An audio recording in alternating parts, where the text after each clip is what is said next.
Good morning six class. आपकी English की class start होगा। ये जुलाई वर्क का जो हमारा वर्क है जुलाई का, उसका सेकंड चैप्टर मैं आपको एक्सप्लेन कर रही हूँ। क्लास सिक्स का फर्स्ट चैप्टर आप जब क्लास में आए थे वहाँ आपको एक्सप्लेन कर दिया गया था, उसका फेयर वर्क भी आपको करवाया था और प्लस उसके अलावा जो आपका ग्रुप है उसमें उसके नोट्स आपको सेंड कर दिए थे। आज हम सिक्स क्लास का जुलाई वर्क का सेकंड चैप्टर एक्सप्लेन कर रहे हैं। आपकी स्क्रीन पर नोट्स जो हमारा चैप्टर आपकी स्क्रीन पर देखे वर्ड मीनिंग आ रही है, तो आपने क्या करना है इसको, जैसे आपको पता है कि जब आप आओगे स्कूल तो आपको ये सेकंड चैप्टर भी फेयर कर कर आना है और याद कर कर आना है। जब आप क्लास में आओगे तो ये आपका चैप्टर है सेकंड, टर्म्स कम्स फ्रॉम, ये चेक भी होगा और उसका टेस्ट भी होगा। अच्छा, हमारी स्क्रीन पर क्या आ रही है? Words meaning. Words meaning arrive, arrive mean आमद, किसी की भी आमद होती है तो आमद की जो मीनिंग होती है, अराइव की मीनिंग आमद होती है। एंशियसली, बेचैनी से। अब बेचैनी से हम जैसे किसी का वेट करते हैं या बेचैनी से किसी का इंतजार करते हैं, तो जब हम कोई ऐसा सेंटेंस यूज करते हैं जैसे बेचैनी है तो एंशियसली करके हम कोई भी वर्ड यूज कर सकते हैं। वर्ड मीनिंग है आपकी 10 वर्ड मीनिंग है। जो सेकंड वर्ड मैंने एक्सप्लेन किया है एंशियसली, बेचैनी से।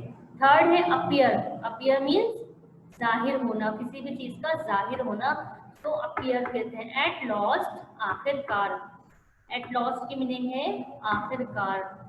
फोर्थ पे है नेवर डन, नेवरदलेस, इसके बावजूद। फोर्थ पे है इम्पेशेंट, बेसब्री, मतलब किसी का आप वेट कर रहे हो, आपसे वेट नहीं हो रहा, किसी किसी भी बात का आपको सब्र नहीं हो रहा, तो नहीं होता तो उसको हम बेसब्री कहते हैं। इसकी मीनिंग होती है किसी भी चीज का सब्र ना होना, इंतजार ना होना। इम्पेशेंट मीन बेसब्री। नेक्स्ट आपका वर्ड है डिटरमाइंड। डिटरमाइंड तय करना या फैसला करना। किसी भी चीज पर आप जब फैसला कर लेते हो कि हमें ये करना है, मतलब कोई भी डिसीजन हो आपकी लाइफ का, आपने उसका फैसला कर लिया। डिटरमाइंड मीन फैसला करना होता है। रोरिंग, धारना। एक होता है रोना, चीखना, लेकिन जो धारते हैं ना बहुत ज्यादा गुस्से में, हम कहते हैं कि तुम गुस्सा कर रहे हो, धार रहे हो, तो उसको रोलिंग को कहते हैं धारना। प्रॉम्प्टली, जल्दी से। सिली, बेवकूफ। ये वर्ड बहुत इजी, आपने सुना भी होगा किसी भी, हम नॉर्मली लोग बोलते हैं कि यू आर सिली, के तुम आर यू आर सिली, तुम क्या बेवकूफ हो, तो वो सिली की मीन्स क्या होती है? बेवकूफ। सोरो, उदास होना या गमगीन होना। ये आपकी स्क्रीन पे क्या है? वर्ड मीनिंग आई है जो मैंने आपको एक्सप्लेन की है। आपने क्या करना है, जब आपने ऑनलाइन क्लास ले लोगे तो आपने उसके बाद इसको फेयर करना है आपकी फेयर कॉपी में। ये आपका जुलाई वर्क का सेकंड चैप्टर है। मैं बार बार रिपीट कर रही हूँ कि जब आप क्लास में आए थे, जब आपका फर्स्ट चैप्टर आपको एक्सप्लेन हुआ था, आपका फेयर वर्क भी हुआ था, पर ये उसकी भी आपकी ऑनलाइन क्लास होगी, बट ये आपका सेकंड चैप्टर जुलाई का जो मैं एक्सप्लेन कर रही हूँ आपको स्क्रीन पर आ रहा है, इसमें से भी आपको सेकंड चैप्टर फेयर कर कराना है जब आप क्लास में आओगे। ठीक है, चेक भी करवाना है और इसको याद भी करना है। अच्छा, अब आपके question number 1, which of the following words best describe the relationship between magic and Tom. क्या कह रहे हैं कि आपको उसका जो अच्छा सा रिलेशनशिप है ना वो बताना है, किसके दरमियान का? मैजिक का और टॉम का, जो इनका जो रिलेशनशिप था ना, इसको बताना है। Pick the example from the passage, support your answer.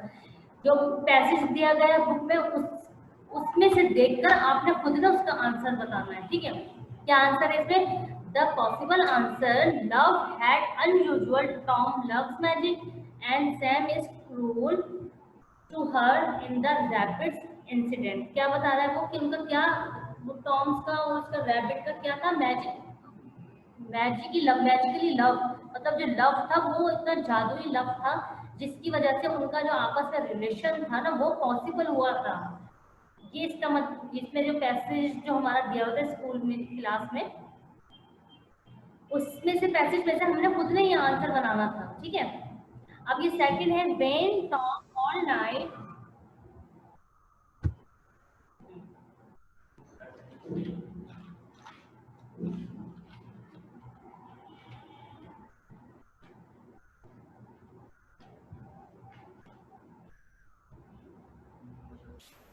when Tom alighted from the carriage, he says, the reticence, hello, what are you there? अब तो इसका करेक्ट आंसर है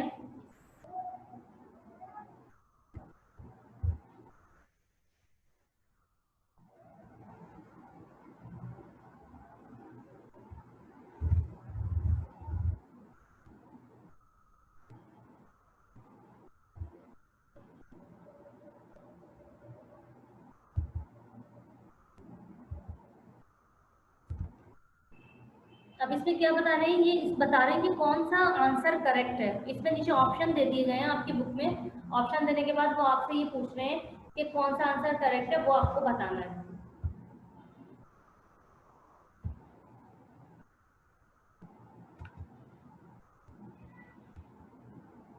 टू क्वेश्चन थे, अब क्वेश्चन नंबर 3 है। Tom says that he is a good brother to magic. अच्छा, अब इसका आंसर है not completely. He is a good is so far as he thinks of her and bring a fishing line for her, but is also very cruel to her and makes her cry often. क्या बता रहे हैं कि Tom's ने कौन सा, मतलब कौन सा अच्छा उसका भाई था, मैगी का। मैगी उसकी सिस्टर थी। जो हमने ये टॉम्स टॉम्स कम्स होम जो चैप्टर है ना, वो आपने पढ़ा है ना, तो उसमें आपको याद होगा, मैं आपको एक्सप्लेन भी करती जा रही हूँ। तो उसमें जो मैगी है उसका जो गुड ब्रदर कौन था, डू यू एग्री, क्या तुम आप इस बात से एग्री करते हो कि जो उसका अच्छा भाई था वो था या नहीं? नॉट कम्प्लीटली, क्या बोल रही है आंसर में वो, कि मैं कम्प्लीटली एग्री नहीं करती, ही इज गुड, वो अच्छा है। ये कम्प्लीटली मैं एग्री नहीं करती। इन सो फार मतलब एज ही थिंक, उसने कहा है कि ऐसा मैं मतलब सोच रही हूँ of a bring fishing line, कि उसकी जो फिशिंग लाइन है उसके उसके बारे में मैं सोच रही हूँ कि वो नॉट कम्प्लीटली उससे एग्री करती हूँ, but is also very cruel to her and makes her cry often. पर वो कम्प्लीटली गुड तो नहीं है, क्योंकि उसकी वजह से, क्रूल होने की वजह से लोगों को उसको रोना भी पड़ा था, रैबिट को। मैगी ये कह रही है।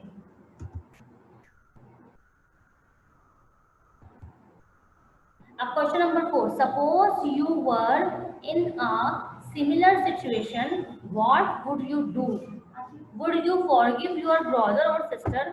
अब ये बोल रहे हैं कि अगर आप लोगों के साथ ऐसी सेम सिचुएशन हो जाए, अब ये आप लोगों से ले रही है, वो क्वेश्चन आंसर होते हैं जो आपको खुद को सेल्फ इसका आंसर होता है, और हर स्टूडेंट का अलग होता है, क्योंकि हर स्टूडेंट का अलग ओपिनियन होता है। हर हर जो स्टूडेंट है वो अलग माइंड से सोचता है कि अगर फॉर एग्जाम्पल जिस तरह टॉम और मैगी के साथ हुआ, जिस तरह टॉम इस चैप्टर में टॉम और मैगी के साथ हुआ था, तो आप सपोज करो कि ये आपके साथ हुआ, ठीक है?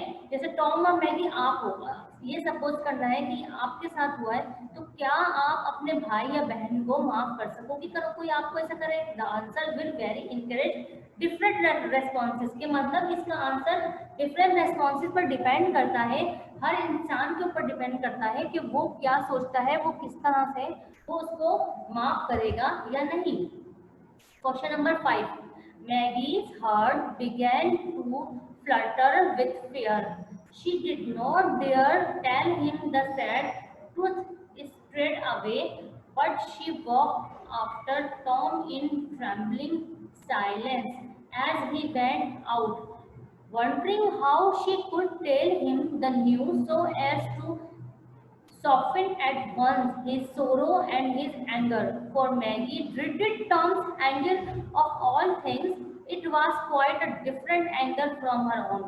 अब ये इन्होंने कहा है कि डिफरेंट एंगल से शॉर्ट शॉर्ट आंसर है, जिनको ए बी सी में इन्होंने डिवाइड कर दिया है, और इन पूरे जो मतलब पैसेज है इसका, पैराग्राफ है, उसमें शॉर्ट शॉर्ट इन्होंने क्वेश्चंस बना लिए हैं, और उन क्वेश्चंस के वो आपसे आंसर पूछ रहे हैं सेपरेट करके। अब इसमें ए क्या है, what was the sad truth, मतलब उसने क्या सच में वो मतलब सच था कि वो सैड था। The sad truth was that the rabbit had died. क्यों?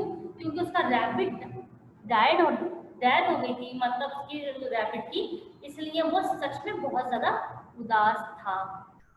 अब इसका पॉइंट है बी। पॉइंट बी में क्या है, how did Tom show his anger when Maggi told him the truth, कि वो अपना जो अपना गुस्सा उसने जब शो किया था, तो मैगी को उसने बताया कि सच था या नहीं। He shouted to her at her, क्या वो मैगी पर शाउटेड हुआ था, गुस्सा हुआ। Refuse to take her fishing the next day, और उसने मना कर दिया, उसको रिफ्यूज कर दिया कि नेक्स्ट डे जब उसको फिशिंग पर जाना था, उसका उसने मना कर दिया, रिफ्यूज कर दिया, क्योंकि वो उस पर शाउट था, उस पर गुस्सा था। And declare that he did not love her anymore, और उसने ये साफ कह दिया कि मैं अब तुमसे और ज्यादा मतलब लव प्यार नहीं करूंगा। क्यों? क्योंकि वो सैड था। किस वजह से?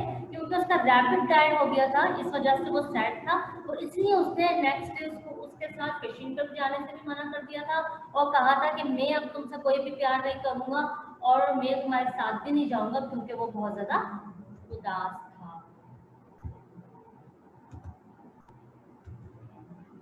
ठीक है, अब हमारे कितने क्वेश्चन आंसर मैंने किए कि मैंने आपको 5 क्वेश्चन आंसर अभी एक्सप्लेन किए हैं, जो हमारे जुलाई वर्ग का इंग्लिश का सेकंड चैप्टर मैंने आपको एक्सप्लेन किया है। जब आप क्लास में आए थे, आपकी क्लास हुई थी स्कूल में, तब आपने फर्स्ट चैप्टर अपना the god host in at in वाला आपने जो फर्स्ट चैप्टर है वो आपने क्लास में उसका वर्क भी किया था और आपको एक्सप्लेन भी किया था। अब मैंने आपको जुलाई का सेकंड चैप्टर एक्सप्लेन किया है। हमारे जुलाई में 2 चैप्टर हैं। इसके अलावा इसमें ग्रामर है, वो ग्रामर वर्क टू वर्क मैं आपको क्लास देती रहूँगी उसकी और एक्सप्लेन भी करती जाऊँगी। जब आप क्लास में आओगे तो आपके पास 2 चैप्टर आ गए हैं इंग्लिश के, ठीक है, फर्स्ट और सेकंड। अब आप इस दोनों चैप्टर को आपने क्लियर करके याद भी करना है। जब आपकी क्लास होगी, जब आप क्लास में आओगे, तो जब आपने दोनों चैप्टर चेक भी करवाना है और प्लस इसका टेस्ट भी देना है। जब हम ऑनलाइन क्लास करते हैं तो हम ऑनलाइन आपको एक्सप्लेन कर देते हैं और आपकी स्क्रीन पर नोट्स भी आ रहे होते हैं, तो वो नोट्स आपने सिर्फ देखना नहीं है, वो नोट्स आपने उन नोट्स को आपने फेयर करना है। फेयर करने के बाद जब क्लास में आओ तो उसको याद भी करना है, सिर्फ देखना नहीं है। और जब क्लास में आओ तो आप यहाँ पर फेयर काम करोगे तो टाइम हमारा बहुत ज़्यादा वेस्ट हो जाता है, इसलिए आप घर से काम करके यहाँ पर सिर्फ चेकिंग और टेस्टिंग का वर्क करोगे। यहाँ पर 2 काम कौन से करोगे, चेकिंग और टेस्टिंग का 2 वर्क यहाँ पर करोगे। और बाकी जो आप स्कूल में जब आओगे, जब आपका चेकिंग होगी और टेस्ट, तो फेयर काम आप घर से ही कर कर आओगे। रिपीट कर रही हूँ मैं कि जब स्कूल में आए थे एक चैप्टर तब आपका एक्सप्लेन हो गया था क्लास 6 का, और आज मैंने जुलाई वर्ग का सेकंड चैप्टर आपको एक्सप्लेन किया है इंग्लिश का। आप जब स्कूल आओ तो दोनों चैप्टर आपकी कॉपी में फेयर हो, ताकि हम उसको चेक कर सकें और आपका आगे का टेस्ट असाइन कर सकें। और बाकी जो हमें ग्रामर का वर्क करवाना है वो भी हम उसकी फिर ऑनलाइन क्लास इंशाल्लाह देंगे, या फिर यहाँ हो गया आपको यहाँ आपको काम करवाएंगे। और फर्स्ट चैप्टर की मैंने आपको व्हाट्सएप पे जो ग्रुप है उस पर भी सेंड कर दिए थे, और अभी सेकंड चैप्टर भी इंशाल्लाह मैं सेंड कर दूंगी। जो बच्चे यहाँ पर ऑनलाइन है उनकी प्रेजेंट लगाई जाएगी, और जो बच्चे ऑनलाइन क्लास रिसीव नहीं कर रहे वो एब्सेंट शो होगा। ये मैं आपको बता रही हूँ। ये था हमारा जुलाई वर्ग का सेकंड चैप्टर।